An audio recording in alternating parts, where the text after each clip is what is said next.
Anak yang soleh itu anak yang tahu kalau dia seorang laki-laki nanti, secantik apapun istrinya, selucu apapun anak-anaknya, sebanyak apapun harta yang dia miliki, sehebat apapun dia di mata anak buahnya, demi Allah, orang tua tidak pernah menjadi nomor 2 dalam hidup. Ini banyak orang yang suka salah ini. Cuma gara-gara dunia, orang tua panjang mata menanti kedatangan anak. Jangan, ya, jangan. Anak yang soleh tahu sekali, sampai kapanpun ibumu, ayahmu, sampai kapanpun. Dunia nggak membuat dia lupa ada berkah keramat dunia hidup di atas muka bumi ini. Dia nggak repot datang ke makam-makam para wali. Orang tua nomor 1 yang dia temui. Ini orang hebat. Ini banyak di antara kita, makam-makam didatengin, di mana saja didatengin, ngalap berkah. Orang tua panjang mata, berlinang air mata menanti, mana anakku? Mana pohon yang pernah kutanam? Mana pohon yang pernah kurawat? Kudengar dia sudah mulai berbuah, ingin kurasakan buahnya. Berani mengeluarkan dana jutaan untuk hal-hal yang gak disyariatkan. Ini orang tua panjang mata. Rela ndak rela, orang tua kita akan mendengar dan melihat. Ma, aku pengen nikah, aku pengen berkeluarga, Ma. Ya orang tua ya seneng lah. Cuma kalau inget metik buahnya belum terasa, ya ada perasaan kayak gimana gitu loh. Karena dia tahu setelah ini dia akan menikah. Bahwa anak orang ada kehidupan yang berbeda yang bakal dia rasa. Orang tua makin hari makin rentan, bukan makin seger. Yang perempuan dibawa orang, ya Allah. Baru kemarin perasaan mainin poni, ini anak perempuan kita, betul. Baru kemarin mainin kepangan rambutnya, ya Allah. Ya Allah, baru kemarin perasaan saya titah dia, titah, ya Allah. Belajar jalan, bisa berlari bawa sesuatu, coret-coret tembok, aduh Masya Allah. Sekarang udah gede, dibawa orang, ya Allah, Masya Allah. Yang laki dekat sama mamahnya.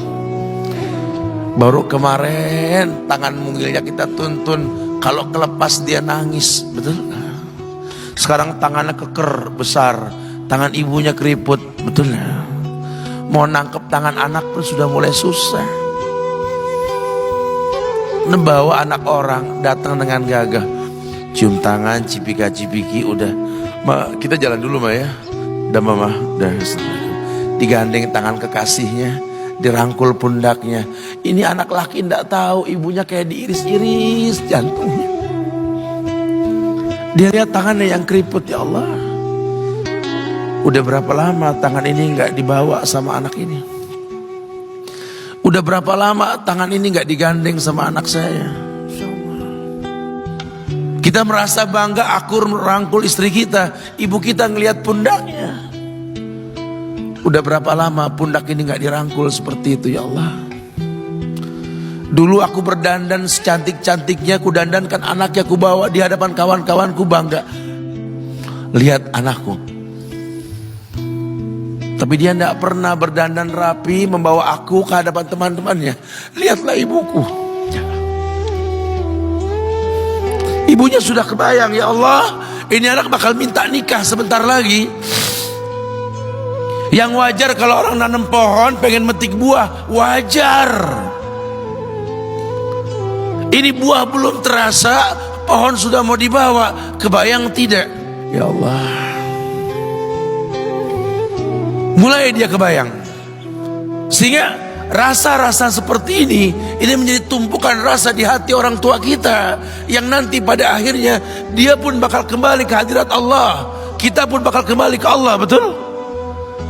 Sementara yang namanya kemuliaan datang dengan cara sabab yang benar. Ridallah fi ridal walidain wa sukhtullah fi sukhtil walidain. Ridanya Allah ada di ridho orang tua, murkanya pun sama. Karena semua ibadah yang dia lakukan berujung pada surga. Dan yang paling gampang ketika dia mau menaklukkan dunia, demi Allah, berkah orang tua dulu yang dia ambil.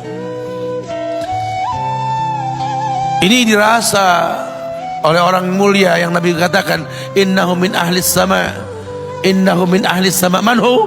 Siapa dia? Sahabat, manusia yang pernah hidup zaman sahabat tapi nggak ketemu Rasul, yang bernama Uwais Al-Qarni, pemuda miskin pengembala kambing di negeri Yaman. Padang tandus yang dia tinggal di situ, yang dia kesampingkan hidupnya untuk ibunya, untuk ibunya. Tidaklah terucap kalimat satu yang ingin ibunya pengen, kecuali Uwais pasti akan melakukannya apapun, dan ibunya cacat. Apa kata Uwais? Tidak akan pernah terlontar kata dari mulut ibuku kecuali kan kulakukan yang dia inginkan. Masya Allah. Ibunya cacat dan dia menomorduakan diri, yang penting orang tuanya dulu. Hingga satu waktu ibunya berkata, wahai Uwais, ibu sudah tua. Andai kematian mendatangi ibu, ada beberapa keinginan yang ibu pengen merasakan keinginan tersebut. Mungkin enggak ya? Apa Bu? Katakan. Ibu pengen haji. Bengong, Wais, ya Allah Bu, ini Yaman, Hadramaut, yang sekarang saja pesawat itu bisa 3 jam menuju Saudi itu, 2 jam lebih lah menuju Saudi. Ini lebih jauh lagi, kebayang berapa ratus kilo, berapa ribu kilo nggak tahu. Ya baiklah ibu, kata Uwais, aku tidak pernah menolak permintaan ibuku, tapi kali ini aku tidak bisa menjawab karena mikir gimana caranya ini. Apalagi dia seorang pemuda yang punya penyakit sopak, ada tanda-tanda putih di bagian badan itu kayak pano besar gitu tuh. Udahlah, terserah gimana nantilah. Yang penting ini nomor 1 dalam hidup ini. Dia beli seekor anak sapi, digendong tiap hari itu sapi sama si Uwais menuju puncak gunung. Turun lagi, gendong ke atas, turun lagi tiap hari. Sampai orang bilang, Uwais gila no. Orang sapi dipiara, dia digendong tiap hari naik gunung yang tinggi. Sampai nggak berasa, dikatakan 8 bulan dia lakukan itu. Sehingga terbentuklah fisiknya yang bagus karena olahraga tiap hari bawa itu sapi. Dan sapi itu makin berat, dalam hikayat dikatakan sampai di atas 100 kilo itu sapi. Kemudian dia tetap gendong ke atas dan dia yakin, bismillah saya yakin. Sampailah bulan haji, ibu naik ke pundakku, digendong ibunya dari negeri Yaman. Subhanallah, gak ada yang gak mungkin. Lihat, dibawa ibunya ke Mekah, bertawaf di Ka'bah, dunia menyaksikan. Bahkan hikayat mengatakan dia sempat bertanya kepada sahabat Abdullah bin Umar, aku telah menggendong ibuku dari negeri Yaman menuju Mekah, bertawaf di Ka'bah ini, sudahkah aku membayar jasa ibuku? Apa kata sahabat Abdullah bin Umar? Bahkan satu hentakan napas pun ketika melahirkanmu belum terbayar. Bahkan satu hentakan napas pun ketika melahirkanmu belum terbayar. Dia selesaikan tawafnya, dia selesaikan tawafnya. Selesai tawaf, dibawa ibunya ke makom Ibrahim untuk sholat 2 rakaat.